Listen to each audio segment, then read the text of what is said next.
Assalamualaikum warahmatullahi wabarakatuh. Halo pemirsa SBTV dan RSI TV dimanapun Anda berada. Kembali berjumpa dengan saya Pristi Indriana dalam acara kesayangan kita, yaitu tentu saja Ragam Kesehatan. Acara ini terselenggara berkat kerjasama SBTV dan RSI TV. Acara Ragam Kesehatan ini akan selalu mengupas fakta, isu dan juga tren seputar kesehatan, dan tentu saja akan selalu mengundang narasumber yang bukan kaleng-kaleng, tapi narasumber yang luar biasa dan kompeten di bidangnya. Dan pada hari ini kita sudah kedatangan satu narasumber kita yang luar biasa. Beliau adalah Dr. Trisari yang bekerja di Rumah Sakit Umum Daerah Sultan Imanuddin Pangkalan Bun. Beliau juga bekerja di instalasi gawat darurat dan juga polimedical check up dan klinik lavender narkoba. Langsung saja kita hari ini akan membahas tema yang sangat penting sekali nih, sangat tidak asing lagi di masyarakat kita, yaitu tentang narkoba. Langsung saja kita akan menyapa dan berbincang dengan narasumber kita. Assalamualaikum Ibu. Waalaikumsalam. Bagaimana kabarnya hari ini? Alhamdulillah baik. Alhamdulillah. Tetap semangat. Terima kasih Ibu kami ucapkan karena telah berkenan meluangkan waktu yang sangat berharga di sela-sela kesibukannya tentu saja untuk bergabung di acara kita Ragam Kesehatan. Dan tema yang kita angkat hari ini tentu saja bukan tema yang asing lagi bagi masyarakat ya Bu ya. Dari kalangan kecil sampai tua tahu itu apa narkoba, mungkin sering menyebut narkoba. Tuh orang make narkoba gitu ya. Tapi sebenarnya mereka tahu nggak sih apa itu narkoba? Itu yang palingnya masih belum ya Bu ya. Jadi di sini kita akan mengupas tuntas tentang narkoba bersama ahlinya di sini. Dan tentu saja kita harapkan bisa bermanfaat untuk masyarakat kita ya Bu ya. Jadi nih, apa sih sebenarnya Bu yang sering kita sebut-sebut narkoba itu tuh sebenarnya apa sih? Bismillahirrahmanirrahim. Oke, narkoba itu sering kita dengar ya. Sangat sering Narkoba sekali. itu sebenarnya dia akronim, itu kependekan dari narkotika, psikotropika dan bahan adiktif lainnya. Itu istilah yang sering digunakan oleh Kementerian Kesehatan. Ada juga istilah yang sering kita dengar, nafsa. Didengarkan, ya, betul. Nafsa itu sering digunakan oleh para penegak hukum. Mereka lebih cenderung menggunakan istilah nafsa, yaitu narkotika sama psikotropika dan zat adiktif lainnya. Nafsa. Jadi WHO itu menjelaskan, Badan Kesehatan Dunia ya, narkoba itu sebenarnya zat ya, baik padat maupun gas ataupun cair yang bukan makanan, bukan oksigen, bukan air, ya, yang apabila masuk ke dalam tubuh mengakibatkan perubahan struktur dan yang paling fatal adalah mengakibatkan ketergantungan. Nah, itu dia yang sering sekali disebut-sebut dalam masyarakat. Narkoba, ya. Tuh orang make tuh orang tergantung tuh sama narkoba gitu ya Bu ya. Oke, itu tadi tentang narkoba. Ternyata itu merupakan akronim ya Bu ya, dan sering digunakan oleh istilah-istilah narkoba kependekan gitu ya daripada yang panjang tadi itu. Dan juga sama dengan nafsa. Mungkin siapa tahu nih masyarakat yang kira-kira mendengar nafsa itu apa sih? Ternyata sama dengan narkoba, istilahnya betul sekali. Itu narkoba ini tentu saja mungkin berasal bukan dari Indonesia gitu ya Bu ya. Nah, gimana sih Bu sejarahnya ternyata bisa masuk ke negara kita yang kita cintai ini? Narkoba itu ya sebenarnya sudah dari zaman Romawi kuno itu sudah dipakai.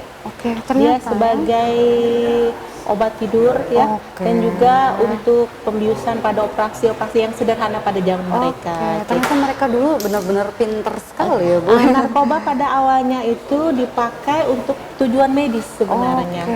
Tujuan awalnya adalah tujuan medis ya, tapi karena disalahgunakan dan digunakan tanpa pengawasan yang ketat, jadinya terjadi penyalahgunaan seperti ini. Sudah digunakan pada abad 15 oleh suku Indian pun, mereka untuk ritual-ritual sudah pakai tanaman-tanaman yang kita tahu sekarang nih narkoba gitu ya. Misalnya ganja gitu ya Bu. Terus Indonesia kan ini pernah dijajah nih ya, Belanda sama Jepang tuh ya. Yang membawa ke Indonesia yang pertama adalah penjajah Belanda. Pada abad ke-17 mereka memperkenalkan Indonesia. Kemudian awal abad ke-18 tuh mereka udah nanam ganja, memang ditanam di Jawa dan di Sumatera ya. Tahun 1960 udah ketahuan tuh ada morfin, kokain. Oke. Itu di Bali dan di Jakarta. Oh wow. Dan generasi 90-an itu booming dengan ekstasi. Oh, ekstasi, ya betul sekali itu. Dari ekspansi penjajahan, memperkenalkan budaya-budaya yang ada di sana ke Indonesia, begitulah sampainya ke Indonesia. Ternyata dulu itu digunakan untuk hal yang baik gitu ya Iya, Bu ya, betul. tentang medis, lebih ke pengobatan gitu ya Bu ya, biar tenang. Untuk jamuan juga. Untuk jamuan Untuk juga. relaksasi biasanya. Oh gitu. Tapi dalam batas yang wajar Yang gitu ya Bu wajar, ya, iya. yang tidak membuat tubuh kita jadi ketergantungan Iya. gitu. Ternyata makin kesini makin disalahgunakan kayak gitu ya. Luar biasa, kreatif sekali nih masyarakat kita menyalahgunakan hal-hal yang seperti ini. Iya. Jadi untuk penyalahgunaan narkoba itu sendiri gimana sih Bu dari segi pandangan ahli nih? Selama ini nih apa aja nih sasaran yang memang banyak digunakan di masyarakat itu apa aja sih yang penyalahgunaannya tadi itu? Maksudnya jenis-jenisnya Iya, ya? kalau dari medis kan tadi digunakan untuk hal-hal baik kayak gitu, untuk pengobatan. Nah untuk masyarakat nih apa aja? Nih? Masyarakat ya, kita lihat dulu angkanya ya. Angkanya cenderung naik nih. Oh gitu. Masalah prevalensinya cenderung naik ya. Naik. Cenderung naik. Indonesia ini sudah lebih dari 4 juta pengguna. Wow. Itu yang Penyalahguna ya. Okay. Kemudian 3%-nya itu pelajar. Waduh. Pelajar dan 2%-nya itu adalah pekerja. Aduh. Pekerja ini dia bisa ASN, polisi, Bisa. penegak hukum, Oh bisa juga. medis dan non medis. Waduh, itu Itulah yang- dia sudah merambah. Yang tahu teorinya malah menyalahgunakan juga. Lebih gitu. rentan biasanya. Oh gitu. Waduh, berbahaya sekali ini Oke, ternyata. jenis-jenis yang disalahgunakan ya ada trennya. Oh, ada Kalau tren. dulu ya trennya itu jenis opiat ya, Oke. morfin, heroin ya, kokain. Sekarang ini yang lagi tren itu kita bilang ATS. Amfetamin stimulan type, ekstasi dengan sabu. Oh, ekstasi dan Iya, sabu. iya. Itu masuk dalam golongan ATS. Oh, oke. Itu gimana sih mereka kok bisa sampai salah guna kayak gitu? Salah guna ya. Banyak faktor. Banyak faktor kita harus lihat itu dari banyak sisi ya. Yang pertama ya, dari sekitar 4 juta itu ternyata 50% itu coba-coba. Mereka hanya coba-coba, hanya ingin tahu ya. Oke, penasaran gitu ya. Ini ada obat nih baru nih, bisa bikin anak-anak kan tadi saya bilang kan Pelajar. dia lebih ke usia produktif ya. Kadang anak-anak di bawah umur pun tidak tahu membedakan mana gula, mana ini sabu-sabu, dia nggak bisa. Jadi memang seperti itu. Memang disamarkan sekali. Jadi ingin gitu ya. coba-coba ya. Dan faktor-faktor lainnya juga kurang dari keluarga ya, yang broken home, anak-anak mencari kasih sayang di luar. Dan untuk kalangan pekerja itu rata-rata untuk meningkatkan stamina kerja, tekanan kerja yang berlebih gitu iya, ya, Bu. betul. Ya, Jadi kerja itu memang harus kita perhatikan stresornya ya. Jangan sampai kita berkelebihan stresor dan kita mencari penyelesaian ke narkoba Di itu tempat yang salah gitu nggak ya. disarankan. Oke. Ternyata memang harus diperhatikan sekali bagi pemberi kerja pun harus memperhatikan jam kerja Istirahat, dan lain-lain, ya. jam istirahat karyawannya itu memang harus diperhatikan. Dan juga mungkin salah satunya reward nih Bu. Reward pekerja ini mungkin juga bikin stres nih Bu, kalau pekerjaan terlalu banyak, dituntut ini dan itu, ternyata rewardnya tidak sesuai dengan yang dikerjakan, mungkin dia jadi stres juga, pengen mengalihkan Perhatian. pemikiran tadi ke arah yang tidak benar tadi itu ya Bu ya. Jadi memang banyak sekali faktor. Ini yang jadi pertanyaan saya, menarik sekali Bu. Tadi Ibu sebutkan prevalensinya terus meningkat di Indonesia, di negara kita. Sampai 4 juta pemakai penyalahguna narkoba. Padahal tim medis sendiri seperti kita-kita gitu ya Bu ya, menggalakkan anti narkoba, kampanye duta-duta narkoba banyak sekali di negara kita. Tapi kenapa ya sampai terus meningkat itu angkanya? Itu yang saya jadi bingung sekali. Meningkat ya. Karena itu berkaitan dengan demand, artinya permintaan. Indonesia ini kan penduduknya banyak. Penduduknya banyak dan itu merupakan sisi yang menguntungkan untuk perdagangan gelap narkoba. Betul, jadi Demand-nya banyak, artinya peminatnya banyak. Dan supply redak, artinya supply-nya juga dari mana-mana. Betul. Indonesia itu dilewati 2 jalur perdagangan narkoba. Oh wow. Dulu hanya transit, Wow. sekarang dia bisa memproduksi meskipun hanya racikan. Waduh. Oh iya, Gitu. saya dengar berita kemarin, lihat berita bahwa memang ada yang digerebek pabrik Rumahan, home industri, iya, industri rumahan, gitu tapi ya. itu racikan. Oke, tapi sudah masuk dalam golongan nafsa tadi Nafsa, juga ya, Bu? iya. Oke, berarti memang Indonesia ini karena penduduknya yang memang luar biasa banyak, jadi memang dibidik sekali oleh pasar dibidik sekali. narkoba Memang di sana ada ya. seperti apa ya? Seperti kejahatan terorganisir ya untuk menghancurkan generasi bangsa kita. Oh, Kita harus waspada ini. Waspada ini, benar-benar. Jadi masyarakat Kota Manis Pangkalan Bun yang mudah-mudahan menyaksikan acara kita pada hari ini ya Bu ya, ini merupakan salah satu wadah kita untuk juga turut mengkampanyekan anti narkoba ya Bu ya.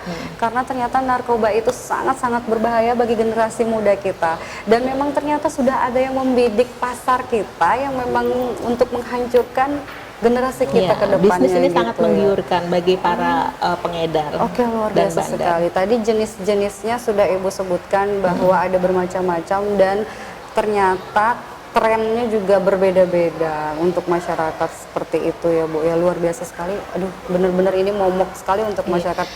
Beberapa tahun terakhir Indonesia dinyatakan darurat narkoba loh. Oh gitu. Darurat narkoba Waduh. yang pertama yang dinyatakan darurat narkoba karena itu tadi penjara kita 60% Dipenuhi dihuni oleh oleh penyalahguna narkoba itu ya. Oke. Harusnya ya dengan adanya undang-undang narkoba yang baru nomor 35 2009 mereka itu difasilitasi untuk mendapatkan rehabilitasi di Oke. tempat yang bagus untuk korban dan penyalahgunaan, bukan bandar dan pengedar ya. Oke. Kalau bandar dan pengedar Harus udah dihukum pasti itu. hukumannya. Udah nggak ada ampun Udah gitu nggak ada ya. ampun. Hukumannya kan dari yang ringan sampai hukuman mati Betul, ya. betul. Tapi untuk korban penyalahgunaan sendiri memang difasilitasi oleh negara untuk mengikuti rehabilitasi. Gitu. Biar mereka bisa pulih kembali Rehabilitasi gitu ya, dulu. Bu, ya. Jadi penjara kita udah overload dengan kejahatan narkotika. Kemudian juga narkoba ini tidak pandang bulu yang seperti saya bilang di awal. Dia tidak peduli anak kecil, dia tidak peduli pegawai negeri, dia tidak peduli kepala daerah.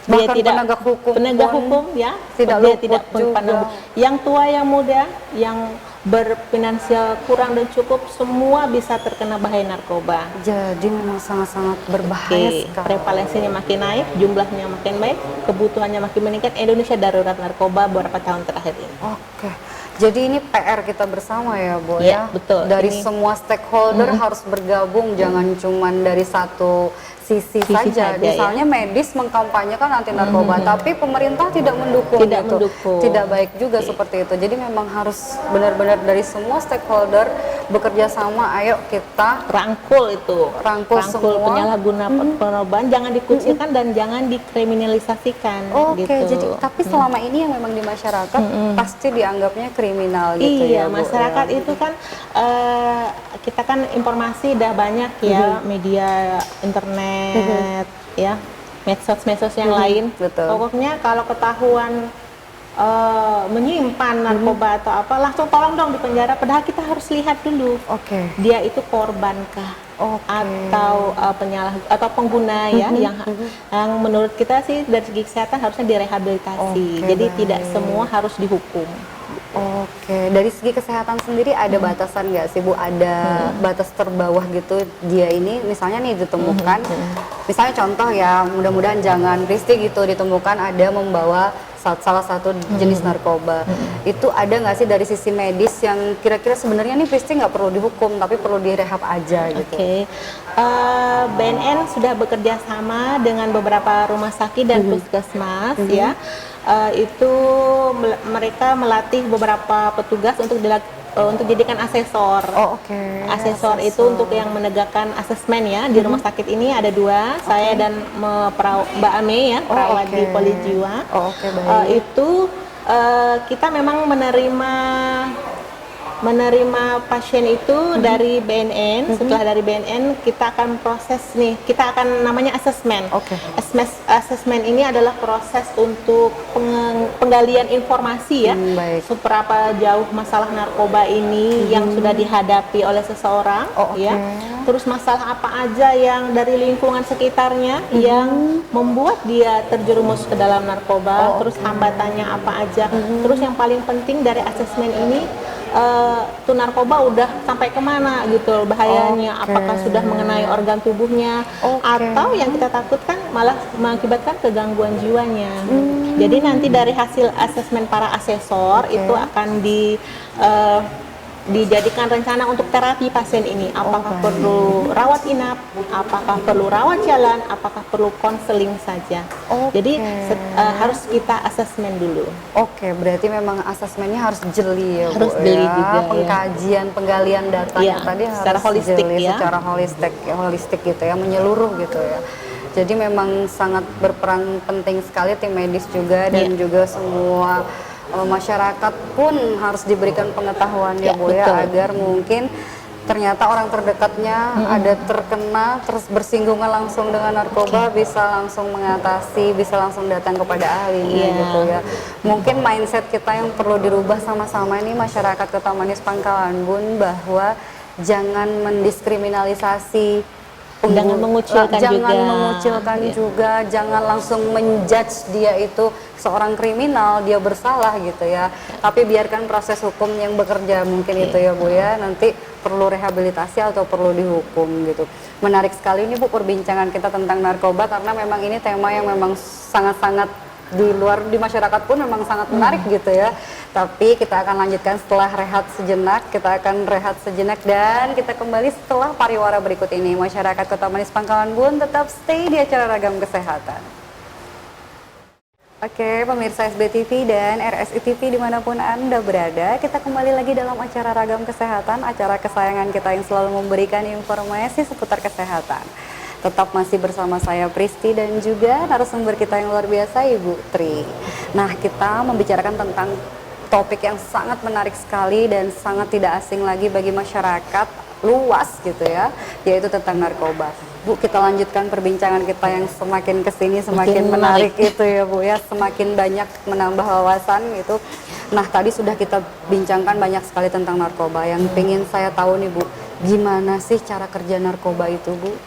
Narkoba ini pinter ya. Pinter banget. Pinter, dia tuh kerjanya langsung ke otak, ke saraf pusat ya. Otak kita itu kan ada sel-selnya ya, namanya neuron ya.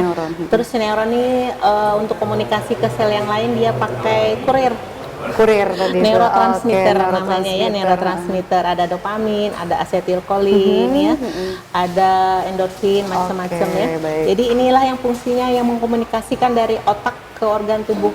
Dia mengatur denyut nafas ya, mengatur peraturan nafas ya, jantung kita mengatur peredaran darah. Jadi ini si kurirnya inilah yang berperan, neurotransmitter namanya. Nah, ini si kerjanya narkoba ini mirip dengan neurotransmitter ini dia. Gitu. Pinter banget iya, tadi itu. Jadi dia menempati reseptor-reseptor di otak yang harusnya ditempati oleh reseptor alami kita, dia tempatin itu. Jadi dia yang pegang kendali. Oh gitu. Iya. Caranya dia mengendalikan itu ada 3 ya. Ada 3 jenis. Yang pertama dia depresan. Depresan itu artinya gitu menekan ya. Menekan, jadi orang lebih santai, lebih rileks ya itu. Jadi cara kerja narkoba yang jenis depresan. Ada lagi yang stimulan. Meningkatkan gairah, bergairah ya. Begitu dia menempati reseptor-reseptor untuk stimulan, jadi lebih percaya diri, lebih pede. Gitu. Itu makanya ya yang dirangsang itu yang stimulannya ya. Ini mungkin contohnya kayak sering kita dengar di infotainment artis-artis gitu ya. Jadi lebih percaya diri, lebih percaya kan diri, katanya. Staminanya dia lebih percaya diri, tapi jantungnya juga lebih cepat ya. Itu bahaya juga stimulan. Ya. Terus yang kedua halusinogen. Ada juga halusinasi ya. Jadi timbul halusinasi itu kita ngelihat tapi nggak ada barangnya, kita mendengar tapi nggak ada bendanya itu Itu halusinasi. kalau dari ya. segi medis halusinasi, tapi mungkin kalau di masyarakat awam horor itu ya Bu ya. Iya, iya, horor-horor. Horor itu. Ya, itu efek-efek yang ditimbulkan oleh narkoba Oke. sesuai dengan reseptor yang ditempatinya. Itu cara kerjanya. Cara kerjanya benar-benar pinter gitu Iya, ya. dia langsung Benar-benar ke otak. komandonya yang Iya. dipegang gitu ya. Oke, luar biasa sekali. Jadi tadi ada beberapa jenis yang sudah Ibu sebutkan. Oke. Saya juga untuk saya tambahkan untuk depresan ini ya opium ya, kokain ya. Terus yang untuk stimulan itu ekstasi dan sabu-sabu, Oh, ekstasi dan halusinogen, ada juga sabu. ganja sama LSD. Oh, itu yang contohnya yang Jenis-jenisnya. sering di masyarakat itu ya Bu ya, yang mungkin tidak asing lagi bagi para pengguna gitu. Tapi mungkin saja mereka yang menggunakan pun sebenarnya tidak paham itu ya Bu Iya, ya. salah Mereka pilih mungkin ya. Oh, mungkin salah pilih. Tapi kalau yang buat pekerja-pekerja tadi yang sudah Ibu singgung, mungkin mereka lebih ke yang stimulan ya Bu ya, Stimulannya, agar ya. lebih percaya diri, lebih bergairah gitu Iya, ya. betul. Nggak gampang capek Nggak gitu. gampang capek, Tapi pokoknya kalau on terus. udah nggak pakai gimana tuh? Ya itu, efek narkoba itu singkat. Singkat, Iya. makanya ketergantungan nyari tadi. lagi ya. Oke. Jadi begitu otak kita itu dia cenderung mengingat hal-hal yang sifatnya menyenangkan ya. Baik. Hal-hal yang kurang menyenangkan lewat Dibuang deh ya. aja Jadi gitu.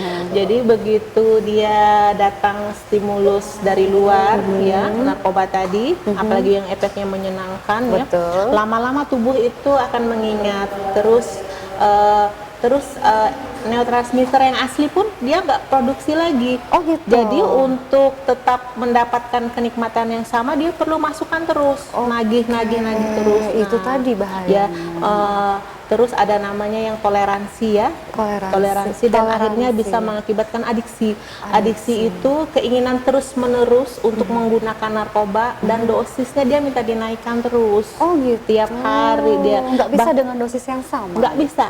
Dia sudah toleransi lalu adiksi. Oh wow, luar biasa sekali. Itu dia bahayanya, nikmatnya sesaat, mudaratnya banyak, kepanjang. Nah itu dia pemirsa yang perlu digarisbawahi, cetak tebal mungkin dibuat miring juga biar lebih aware Biar pemirsa gitu, biar lebih jelas bahwa manfaatnya dikit tapi mudaratnya yang banyak gitu ya. Ketergantungannya itu. Ketergantungannya yang benar-benar berbahaya. Mungkin tadi seperti Ibu jelaskan bahwa otak kita hanya ingin mengingat yang nikmat-nikmat saja, yang menyenangkan saja, tapi membuang yang tidak nikmat. Awalnya mungkin terasa nyaman sekali ya Bu ya, tapi karena Ibu bilang tadi dosisnya dia minta lagi dan meningkat itu yang bikin bahaya ya Bu ya. Oke, berbahaya sekali memang. Ciri-ciri orang yang ketergantungan itu harus kita kenali. Nah itu dia Ya. tuh, masyarakat harus tahu banget tuh, Kadang Bu. pecandu pun dia tidak sadar. Oh gitu. Begitu kita bilang ini kayaknya kecanduan, enggak nih. Biasa aja Enggak, gitu. biasa aja nih, Biasa duit aja. gue gitu kan. Serah-serah gue gitu. Iya, jadi ada yang harus kita waspadai ya bila ketergantungan tadi, keinginan untuk terus-menerus menggunakan narkoba setiap hari, Oke. bahkan dalam satu hari beberapa kali. Wow. Dosisnya makin meningkat, kemudian nggak bisa kebendung tuh keinginan, harus dapat. Uang habis apa aja dijual ya untuk mendapatkan narkoba, dan Betul dia harus memastikan supaya narkobanya ada. Kalau ada narkoba itu gue tenang gitu. Itu ketergantungan. Itu kalau udah yang ketergantungan mungkin Iya. kita bisa ngelihat ya secara ini, oh ke orang itu dari kaya raya jadi habis hartanya, mungkin kita Iya. bisa lihat. Tapi kalau buat masyarakat yang mungkin biasa-biasa saja Ibu, kita ada nggak sih ciri khusus banget yang membuat kita jadi aware nih, misalnya nih orang Oke. terdekat kita gitu kayaknya Dari ada perubahan masyarakat, gitu. boleh dari lingkungan sosial berarti ya, Betul, dari ya. kita lihat orang udah menarik diri, Oh, ya, menarik lebih suka diri. mengurung diri, lebih suka menarik diri, antisosial bahkan, ya. Anak-anak pun bisa menurun prestasi belajarnya. Oke.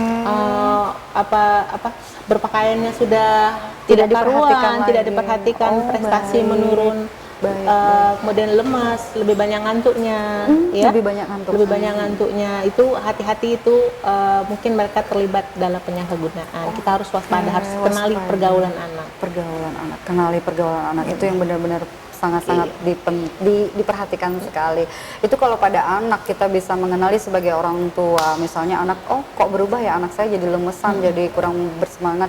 Tapi kalau orang yang mungkin seusia kita gitu Bu, misalnya nih partner terdekat Kerja. kita, partner terdekat kita, mau itu pasangan, mau itu teman kerja, gimana tuh Bu menilainya? Ya itu tadi prestasi kerja. Prestasi kerja, lalai dalam menjalankan kewajiban, udah banyak lupanya deh, susah konsentrasi. Oh gitu. Ya sudah kita harus curiga, ya. Tapi kita nggak boleh ngejudge ya. Kita harus adakan kecurigaan. Ini prestasi kerjanya semulanya bagus, turun-turun, kewajibannya kok makin lama makin ditinggalin gitu. Ya, seperti itu. Padahal tadi ada yang tipe stimulan itu Bu, gimana tuh kalau berkaitan dengan ciri tadi kayaknya berbalik banget gitu, ya? Berbanding terbalik gitu kan, kalau misalnya pekerja memakai untuk stimulan agar dia bisa lebih bersemangat, lebih percaya diri, tapi tadi ciri-cirinya sendiri menjelaskan bahwa ada penurunan prestasi kerja. Mungkin dia menggunakan jenis yang lain. Kan ada juga yang dia pakai yang untuk relaksasi ya. Untuk yang stimulan itu hanya mungkin bertahan beberapa jam, beberapa hari gitu ya. Habis itu dia drop lagi. Efeknya singkat tadi yang seperti yang Ibu katakan. Ternyata kalau dia tidak mendapatkan stimulasinya akan langsung down gitu ya Bu ya. Nyari lagi, ketagihan. Itulah sebabnya kenapa bisa ketagihan itu. Efeknya sebentar, nanti nyari lagi dia. Tidak bertahan lama narkoba ini. Ada nggak sih upaya dari Ibu sebagai asesor gitu di masyarakat? Kan banyak nih yang sudah datang ke Ibu, mungkin sudah, berarti mereka sudah peduli ya dengan dirinya, dengan orang di sekitarnya. Ada nggak sih upaya dari asesor sendiri untuk masyarakat kita agar tidak terjerumus untuk masyarakat sih himbauan gitu? Saya ya, karena kita sudah dijamin oleh Undang-Undang Nomor 35 Tahun 2009 tidak mengkriminalisasikan tapi merehab. Saya menyarankan untuk warga masyarakat apabila ada diri sendiri, keluarga, anak, teman atau saudara yang terkena yang atau kita curigai terlibat dalam penyalahgunaan narkoba, jangan ragu ya, lapor ke IPWL namanya ya, itu penerima wajib lapor ya. Dalam hal ini mungkin BNN ya, BNN. Nanti BNN akan menunjuk rumah sakit atau puskesmas terdekat untuk mendapatkan asesmen, ya, gratis ya. Nanti di dalam asesmen itu akan kita bantu nih. Kita akan selain mendapatkan informasi ya, kita akan cari tahu nih nanti kira-kira faktor resikonya apa, dari pihak keluarganya apa, dan kita juga akan melakukan penguatan bukan terhadap klien saja, tapi terhadap keluarga itu juga penting ya, dukungan keluarga. Support system memang sangat penting sekali. Yang kita rangkul pasiennya dan keluarganya, karena mereka nggak bisa sendiri. Betul sekali. Kalau mereka dibiarkan sendiri malah makin terjerumus, ya, malah makin dalam gitu ya. Jadi memang bagi masyarakat kita yang mungkin masih belum mengetahui, jangan khawatir gitu ya. Ternyata ini gratis gitu ya Bu ya. Jadi mungkin nih Bu, mereka udah mikir nih, harta udah habis nih buat beli narkobanya, ntar kalau buat berobat lagi mahal nggak sih gitu ya, ngabis-ngabisin lagi nih gitu. Ternyata gratis pemirsa. Jadi jangan ragu untuk melaporkan kecurigaan, tapi kita tidak boleh menjudge memang ya. Kalau kita sudah mulai mencurigai orang-orang terdekat kita mungkin saja terjerumus ke dalam narkoba, jangan ragu lapor, laporkan diri BNN ya. Betul sekali, ke BNN, dan akan menunjuk langsung ya penanganannya puskesmas dan rumah sakit terdekat. Tentu saja support system tadi sangat-sangat ini sekali ya, berpengaruh sekali ya Bu ya. Sangat mendukung sekali. Ternyata bukan hanya penyakit-penyakit seperti TBC gitu ya yang membutuhkan support system, narkoba juga sangat-sangat membutuhkan support system. Kadang juga kadang juga para penyalahguna ini ya datang itu tidak hanya tunggal dengan gejala ketergantungannya, dia ada komorbid namanya, penyakit penyerta. Kadang ada yang datang dengan infeksi paru ya, sudah gitu.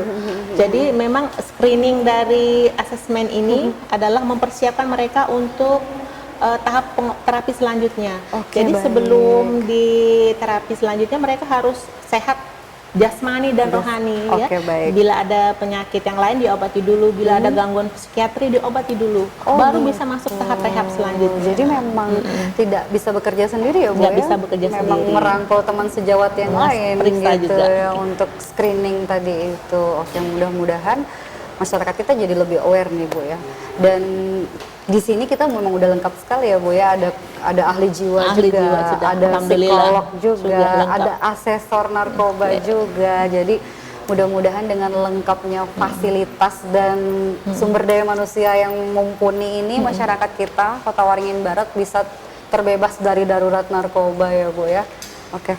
Ini memang salah satu wadah nih Ragam Kesehatan untuk kita juga turut mengkampanyekan anti narkoba. Gitu hidup ya, sehat Bu ya. tanpa narkoba. Hidup sehat tanpa narkoba, betul sekali.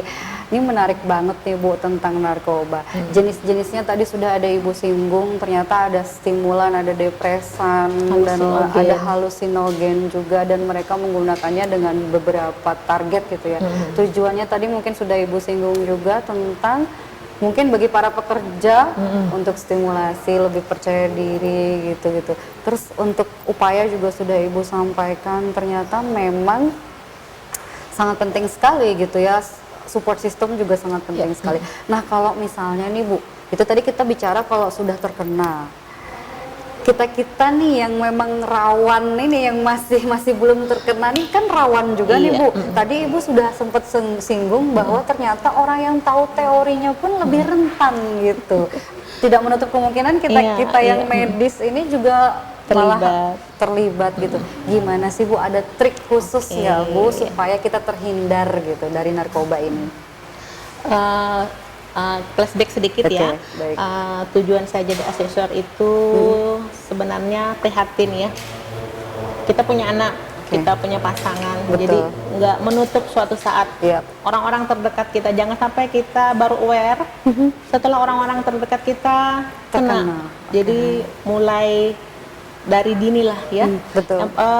Kunci keberhasilan rehabilitasi itu adalah secepat mungkin dan adanya dukungan keluarga. Keluarga adalah benteng utama. Keluarga adalah benteng utama ya. Yang pertama adalah komunikasi yang efektif. Komunikasi yang efektif antara orang tua dan anak sedini mungkin. Itu yang pertama ya. Orang tua dan anak, pasangan mungkin ya Bu. Iya boleh, sedini mungkin. Kadang kita lihat poster di jalan dan anak bertanya ya, itu apa Mak, kok ada tulisan bebas narkoba, tidak boleh merokok. Kita jelaskan, itu komunikasi sejak dini. Saat anak mulai bertanya ya, kita jelaskan, jangan nanti aja deh kamu, belum saatnya tahu gitu nunggu ya. gede. Nunggu gede belum kamu tahu saatnya sendiri. Tahu. Saat dia bertanya seperti itulah kita komunikasikan ya. Ada tulisan tentang narkoba, kita kenalkan sedikit-sedikit tentang anak. Nanti anak tadi saya bilang nggak bisa membedakan mana gula, mana sabu. Ya di sekolah mereka harus hati-hati. Kemudian yang kedua adalah hal-hal yang positif, fokuskan ya. Kita lebih menyibukkan diri hal-hal yang positif ya. Misalnya yang hobi olahraga, lanjutin ya. Yang hobi fotografi. Jadi waktunya lebih banyak habis untuk hal-hal yang positif daripada nggak karuan, keluyuran kemana-mana ya. Ini pencegahan menarik banget nih Bu. Tapi biar bikin penasaran, kita cut dulu ya. Kita kembali setelah jeda ya Bu ya. Masyarakat Kota Manis Pangkalan Bun, seperti yang telah disampaikan oleh ahlinya kita tadi, asesor narkoba tadi itu, bahwa narkoba manfaatnya sangat sedikit sekali dan mudaratnya sangat banyak sekali. Menarik sekali kan perbincangan kita hari ini, namun kita akan rehat sejenak dan kita akan kembali setelah jeda pariwara berikut ini. Baik pemirsa SBTV dan RSI TV dimanapun Anda berada, kita masih bersama dalam acara Ragam Kesehatan, acara yang memberikan informasi seputar kesehatan, dan masih bersama saya Pristi dan juga narasumber kita pada hari ini, Dr. Tri, yang begitu gaulnya gitu ya, begitu nyaman sekali santai ngobrol dengan beliau, dan kita masih membahas tema yang sangat luar biasa menarik karena sudah tidak asing lagi di masyarakat luas, yaitu tentang narkoba. Nah Bu, makin kesini memang makin menarik ya Bu ya. Sepertinya saya tidak ingin berhenti gitu berbincang-bincang dengan Ibu tentang narkoba, banyak sekali gitu. Nah tadi kita terputus di pencegahan. Itu sangat penting sekali untuk masyarakat ketahui ya Bu ya. Jadi kita lanjutkan tentang pencegahan. Seperti yang saya bilang tadi ya, keluarga adalah benteng utama ya, benteng utama. Jangan lupa pula kita menjadi contoh yang baik. Ya, kita melarang anak merokok tapi orang tua merokok. Nah, melarang itu dia yang susah. Melarang anak nggak make, tapi mungkin ada beberapa kasus orang tuanya juga make ya. Jadi jadikanlah orang tua ini contoh yang baik untuk anak ya. Tanamkan hal-hal yang baik agar memori anak itu mengingat hal-hal yang baik. Ya.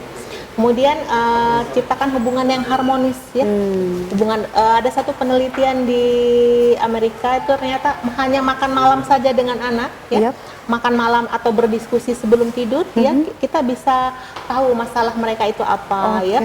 Jadi mereka itu lebih banyak cerita dengan orang tuanya dibanding dengan temannya ya. Kalau selama ini terbalik ya, Iya. lebih ke teman-teman dibanding Lebih ke orang teman-teman tua. dibanding orang tua. Jadi tadi orang tuanya mungkin sibuk ya. Oke. Nah, jadi hanya dengan hal-hal yang sepele, Yep. makan malam bersama, bisa cerita, bisa sharing, ya itu bisa membangun keharmonisan keluarga sehingga orang tua tahu nih anak saya ini lagi ada masalah, Ada nggak, kan kita perubahan paham nggak perubahannya gitu ya. Kemudian ini, dan jangan lupa pula yang paling penting adalah nilai-nilai agama. Nah, ya. itu dia yang Nilai-nilai penting agama juga banget. penting, sangat penting Sangat sekali. penting sekali. Semua agama kan mengajarkan hal-hal yang baik ya. Betul Tanamkanlah anak-anak kita nilai-nilai agama itu sedini mungkin ya, Baik. apapun agama yang dianut ya. Oke, baik. Karena semuanya basicnya kan kebaikan gitu ya. Kemudian yang pertama, kenali pergaulan anak. Nah, pergaulan juga penting banget ya. Anak-anak kita itu kan tumbuh ya dari pendidikannya dari TK nih, TK, SD, SMP, kuliah ya. SMA, Kita masih kuliah. bisa ngawasin mungkin sampai SMP. SMP. Suatu saat mereka akan pergi kuliah. Nggak mungkin akan kita SMA awasi terus gitu. menerus ya. Betul. Jadi sebelum mereka pergi dari rumah itu kita harus didik mereka jadi pribadi yang tangguh. Artinya mereka harus berani melihat ini suatu masalah, ini berbahaya atau tidak, untung ruginya apa, Baik. dan mereka harus berani bertanggung jawab dengan pilihannya. Narkoba itu pilihan. Oke, betul Iya. sekali ya. Narkoba itu pilihan. Bila menghadapi narkoba, konsekuensinya seperti ini, akibatnya seperti ini. Jadi tanamkan kepada anak ya, benteng di mana-mana ini ya, Oke. karakter yang kuat, karakter Oke. yang tidak mudah terpengaruh ya, yang Karakter. karakter yang kuat, tangguh, tidak mudah terpengaruh. Jadi yang Oke. penting sekali nilai agama, Nilai agama, Tanamkan penanaman karakter karakter, yang sangat hubungan kuat. yang harmonis. hubungan yang harmonis. Ada juga yang yang tidak kalah penting ini, peran orang tua ya. Orang tua yang terlalu membiarkan. Aduh biar aja deh, nanti mereka paham sendiri. Itu nggak baik juga. Ternyata nggak baik juga. Yang otoriter juga nggak baik. Otoriter, kamu nggak boleh kesini, kamu nggak boleh kemana, banyak aturan. Akhirnya malah juga nggak tahu apa-apa Iya, gitu ya. anak-anak Oke. juga terkekang. Aduh, pengen keluar deh dari kan. Jadi memang pola didik yang komunikatif, pola ya. asuh yang asuh tepat gitu ya. Oke, benar sekali, baik sekali. Ternyata jangan disepelekan pola asuh itu ya Bu ya, karena dari pola asuh dari keluarga benteng utama tadi itu akan menjadikan karakter anak untuk menghadapi masa depan gitu ya Bu ya. Itu tadi untuk pencegahan. Ini saya yakin nih banyak sekali nih pertanyaan-pertanyaan yang muncul nih di masyarakat nih. Kalau misalnya boleh interaktif nih, kita langsung pasti ramai banget telepon yang masuk gitu. Ramai-ramai Iya. sudah ya. Dan saya pribadi pun masih banyak sekali yang ingin saya tanyakan kepada Ibu, tapi waktu kita terbatas di acara ini. Sepertinya mungkin satu sesi memang tidak cukup. Kita mungkin harus melanjutkan sesi-sesi berikutnya Oke, gitu siap, ya, Bu. siap. Mudah-mudahan ya Bu ya kita diberi Oke, kesempatan. amin. Sebelum kita closing, mohon disimpulkan terlebih dahulu Bu, hal-hal yang mungkin menurut Ibu penting sekali diketahui oleh masyarakat agar masyarakat kita lebih aware biar tidak terjerumus ke dalam narkoba ini. Oke. Narkoba itu tadi sebenarnya ya pada awalnya kan digunakan untuk medis, pengobatan dan ilmu Betul. pengetahuan dan teknologi, tapi karena ada beberapa oknum yang menyalahgunakan ya, itu tujuannya adalah merusak diri sendiri, kemudian merusak masa depan Oke. satu generasi dan merusak moral suatu bangsa. Itu adalah kejahatan yang terorganisir Luar menurut biasa saya berbahaya. ya. Jadi untuk orang tua itu dan untuk anak-anak juga, narkoba itu kenali, cukup tahu, kenali, tapi jangan dicoba. Oke, narkoba itu tadi ya. Tahu, kenal, oh ini gambarnya ini, oh ini bentuknya seperti ini, tapi no. Untuk nyoba saya tidak, gitu, karena sudah tahu dari penjelasan tadi. Betul, karena kalau tidak kenal sama sekali juga bahaya ya Iya, Bu, kalau tidak. tiba-tiba nanti didorong oleh orang, Iya. kita main coba aja Iya, gitu. ini baru ya. nih untuk kita harus kenal, ini hati-hati, kita harus hati-hati. Dan juga tadi benteng utamanya adalah dari keluarga, untuk menciptakan anak yang berkarakter, yang berani bertanggung jawab, mempersiapkan mereka untuk meraih masa depannya. Oke. Bebas narkoba. Bebas narkoba. Insya Allah. Insya Allah mudah-mudahan negara kita bebas dari darurat Amin. narkoba ya Bu ya. Amin. Mudah-mudahan sekali. Pemirsa, ini benar-benar pengetahuan yang luar biasa, sangat menarik sekali perbincangan kita dengan Dr. Tri hari ini tentang narkoba. Jadi memang benar-benar sangat bermanfaat sekali perbincangan kita hari ini ya Bu ya tentang narkoba. Benar-benar sangat perlu ditanamkan sekali nilai-nilai agama agar anak kita nanti jika mungkin pun dalam pergaulannya jatuh kepada pergaulan yang salah, dia sudah tahu membedakan mana yang baik dan mana yang tidak gitu ya Bu ya. Dan pola asuh yang baik, yang tepat sejak dini bagi generasi milenial sangat-sangat penting sekali untuk membentuk karakter anak agar bisa menjadi lebih kuat dan terhindar, bisa mampu melawan godaan gitu ya. Dan ternyata support system memang sangat bermanfaat sekali. Tadi slogan yang luar biasa nih yang saya kutip dari penjelasan Ibu, yaitu bahwa cukup tahu, kenali saja narkoba, tapi no, jangan dicoba gitu ya. Itu slogan yang harus kita mungkin kita tingkatkan gitu ya, kita dorong kepada anak-anak kita gitu, karena kalau tidak kenal sama sekali juga sangat berbahaya. Jadi masyarakat kita, ayo rame-rame ubah mindset kita yang tadinya negatif jadi positif. Jaga kesehatan, jaga pola tidur, stres juga dihindari ya Bu ya, agar kita tidak jatuh pada keinginan untuk mencoba hal-hal yang aneh gitu. Bertanggung jawab terhadap pilihan yang Anda pilih, lebih baik stay positif gitu, biar hidup kita bisa lebih nyaman gitu ya Bu ya, lebih bahagia juga. Oke, menarik sekali. Ini akhir dari perbincangan kita tentang narkoba Ibu, mudah-mudahan kita bisa bertemu kembali. Terima kasih sudah bergabung. Saya Pristi Indriana selaku pembawa acara dan mewakili seluruh kru yang bertugas mengucapkan terima kasih yang sebesar-besarnya atas perhatian pemirsa dan mengucapkan mohon maaf yang sebesar-besarnya pula jika terdapat banyak kesalahan dan kekhilafan selama kami berbincang. Stay positif. Akhir kata, wabillahi taufiq wal hidayah. Wassalamualaikum warahmatullahi wabarakatuh. Sampai jumpa dalam acara Ragam Kesehatan berikutnya. See you.